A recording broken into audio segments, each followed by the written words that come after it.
गांव के कोने में रामलाल नाम का गरीब किसान रहता था। उसका घर टूटी फूटी झोपड़ी था, खेत बंजर थे और हाथ में हमेशा कर्ज का बोझ रहता। दिन भर मेहनत करने के बाद भी परिवार को 2 वक्त की रोटी बड़ी मुश्किल से मिलती थी। गांव वाले उसका मजाक उड़ाते, अरे रामलाल, खेती छोड़कर मजदूरी कर, तेरे खेतों से तो घास भी नहीं उगेगी। लेकिन रामलाल जिद्दी था। वो कहता, मेरी मेहनत का फल मुझे जरूर मिलेगा, बस मुझे थोड़ा और इंतजार करना होगा। एक रात जब रामलाल खेत से लौट रहा था, तभी अचानक उसे रास्ते में एक पुराना मिट्टी का घड़ा दिखा।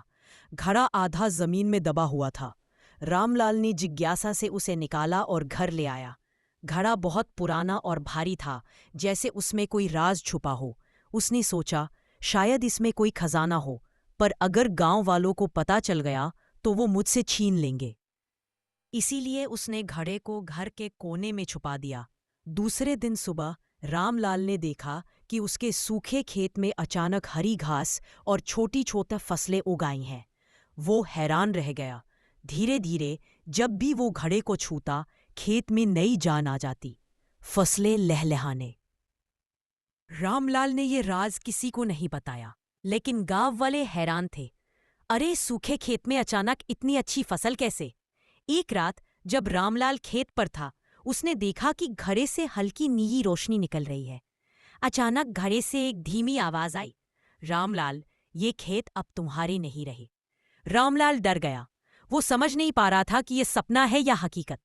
आवाज फिर आई, तुमने जिस घड़े को छुआ है वो शापित है।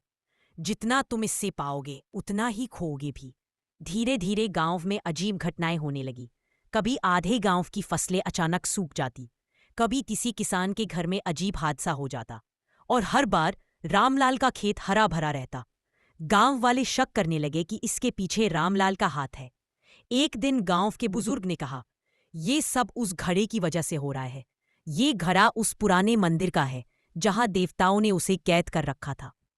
रामलाल घबरा गया। उसे समझ आ गया कि उसकी मेहनत नहीं, बल्कि उस घड़े की ताकत उसकी जिंदगी बदल रही।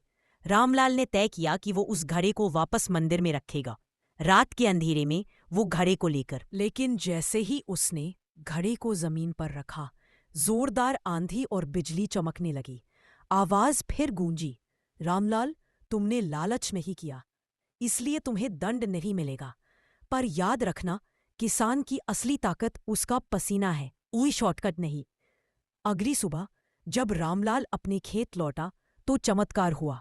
घड़ा तो गायब हो चुका था, लेकिन उसकी जमीन हमेशा के लिए उपजाऊ हो चुकी थी।